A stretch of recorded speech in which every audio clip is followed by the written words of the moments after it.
Hi guys, welcome back to the channel. I am still like Sleepy. You are the Sleepy Nation, and this is going for gold. Yeah, so what am I working on this season?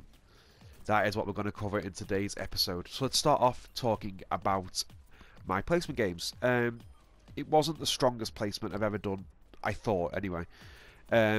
What I was doing was I lost about 7 of the games. I did live stream them, so they're all archived on the channel if anybody fancies having a look. I will probably link them in this video, but they weren't my strongest placement games, even remotely. What mostly happened was I kept making a lot of very rookie errors, which sometimes directly led to the failure of my team. Other times the team was performing so badly, no matter how bad I played, it didn't make a great deal of difference. But overall, I lost 7-1-3.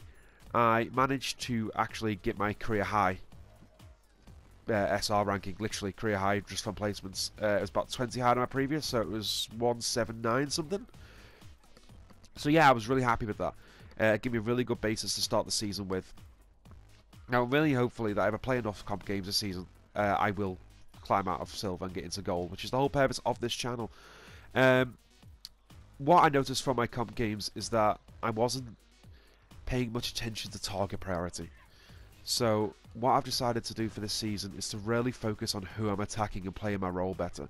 I'm playing D.Va right now, and what I'm doing with D.Va is trying to body block, get as much damage off as I can, and just try and be an all-round nuisance, maneuverability, diving on targets. This, what we're watching as an exact second of me saying this, is not a great example of me diving on targets in the slightest, because I just went for the complete wrong people. But the problem I had there was the rest of the team wasn't pushing. I should have probably said group up me. I didn't, but I pushed in. But look, see, here's the example there, is that Bastion unit. I mean, the ult probably isn't going to take out the Bastion, but it's going to move him off position, which is exactly what we need. Now I've done that, I can take out the squishier soldier, deal with him, and then we get one-on-one with the Bastion here. So cleverly use my defense matrix, I can put it up just as he fires me, and hopefully weather the storm for long enough, which what I did there. Managed to take him out whilst he was ulting, which is quite useful, really. Due to that, we managed to capture the points. So I'm not taking full responsibility for that. We worked really well as a team.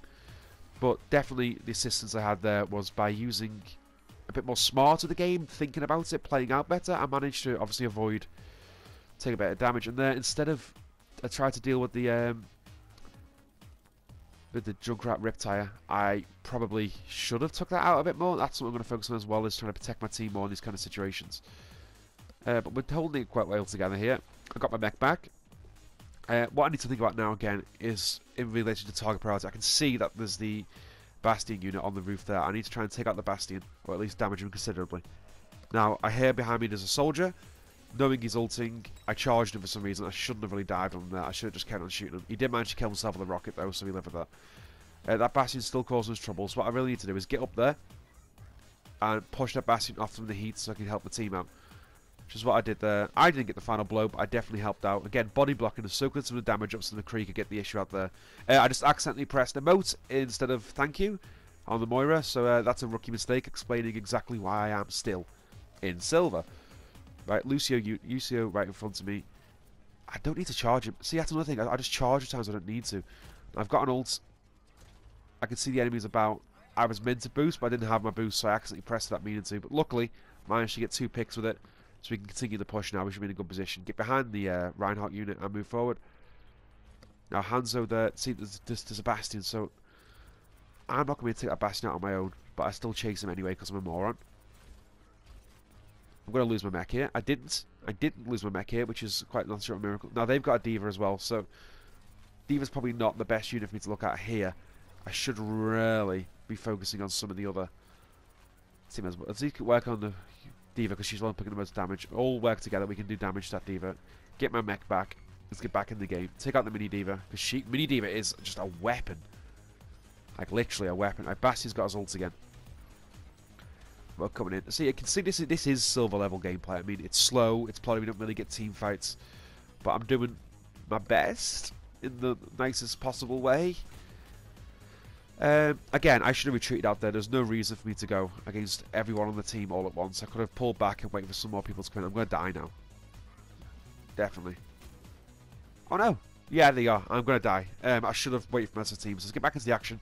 I've got my ult, so ideally I need to be arc and get into the situation, but not right now because I can obviously see that there's a Yara's got his ultimate on.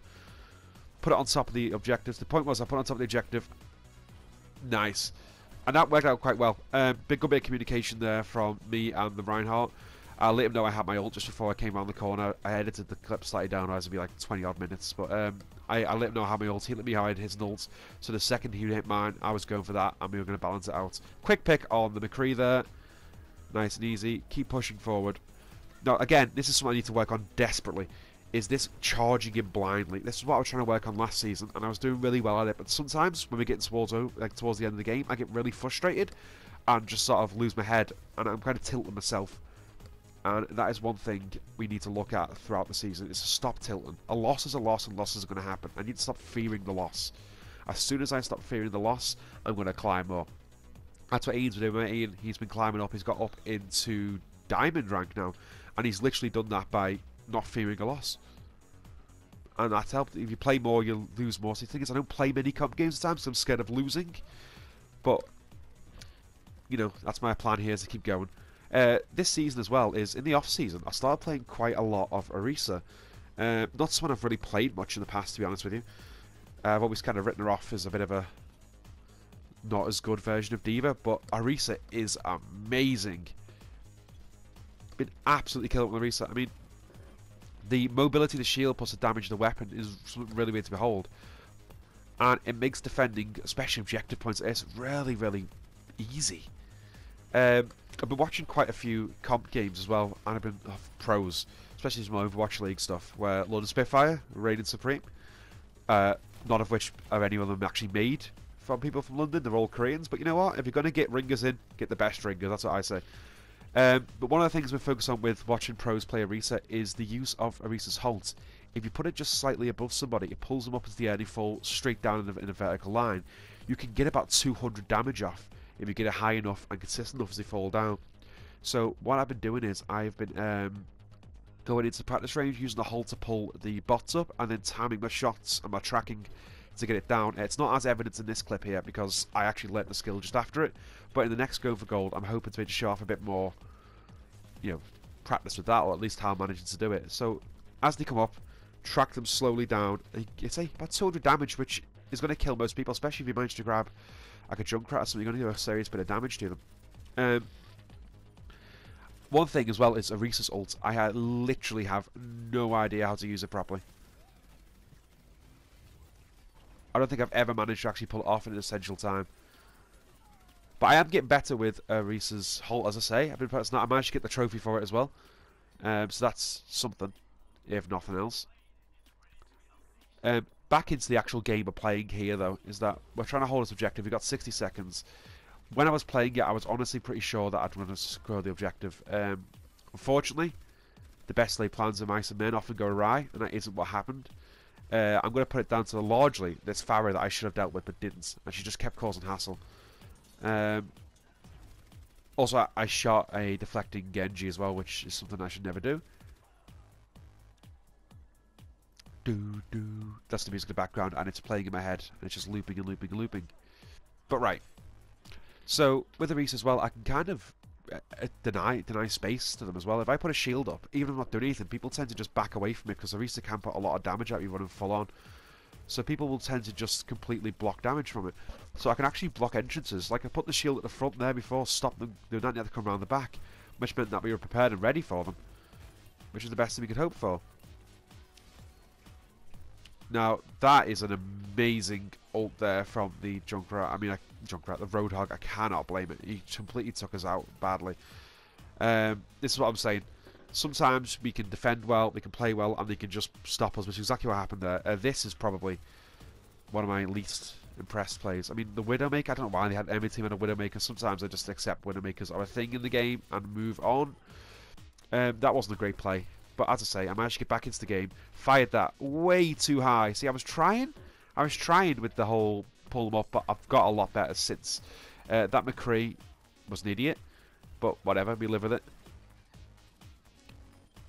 Now, this is a really good point to hold, especially with Orisa, because I can put shields up and I can create situations. I mean, I should have paid more attention to what was going on with the Reaper there, but sometimes I'm just not I'm a silver player still. I'm working on it. I mean, my game mechanics are improving a lot, but my awareness is just not where it needs to be yet. I mean, I've improved a lot by playing a lot of quick play with Ian, because obviously he has a higher MR than me and a higher SR, so we tend to get ranked with much higher players, which means I'm having to like pick up a lot quicker and learn a lot more things faster. So my general sort of game sense is improving significantly from some of the early episodes of this game, when I was mercy peeking around corners, getting myself picked off for no apparent reason. That's definitely a massive improvement. Other than that, though, there are still a lot of areas of my game that I need to work on, and the focus of this game, of this season, as I said, is going to be target priority and playing the tank role more effectively, getting right in the way of people, soaking up the damage, and doing the very best I can to help my team out when needed. This is probably the final push right here. The push forward. I managed to play my ult at what looks like a relatively sensible time, really. A nice victory for me. Probably not the greatest game to analyse here, but it was one of my stronger games as a researcher at least. Anything you want to say to me, anything you want to update with me, let me know. Drop a comment in. And I know what Ian's going to say. Ian is going to say to me, script these videos more, but I kind of like doing live commentary. I mean, it comes across a bit still and awkward, but I get a chance myself to dissect my games. Anyway, thanks for watching. I've been Snog Sleepy. You've been Sleepy Nation. Stay sleepy.